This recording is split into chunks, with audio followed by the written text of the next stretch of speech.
तुला काय वाटलं मला कळत नाही का? सगळं कळतं मला. काय झालं आता? काय झालं? घरातल्या बातम्या बाहेर राहतातच कशा? बघा बाई, तुम्ही बाहेर जाता, तुम्हालाच माहिती. उगाच काही शहाणपणे शिकू नको मला. तू मला सांग, त्या कॉन्ट्रॅक्ट मधले नियम शकूला कसे कळले? त्या भाडेकरूच्या पोटात दुखलं तर तिला कसं कळलं? ह्याच्याबद्दल विचार करतोय मी. मला काय माहिती? काय दिलं? स्वप्न पडलं का? पेपर मध्ये बातमी आली का? न्यूज चॅनल वर दाखवलं? मला सांग, ती दोघांसाठी चहा आणि पोळ्या घेऊन कशी आली?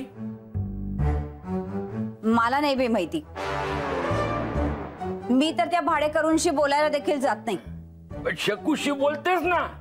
म्हणजे आता तिच्याशी पण बोलायचं नाही का? हो, पण बोलायचं काय हे आता याच्या पुढे ठरवायला पाहिजे. हे बघा, मी तिच्याशी याबाबत काहीच बोललेली नाहीये. तिलाही दिसतं कळतं घरात या भाडेकरूंशी काय व्यवहार चालू आहे ते.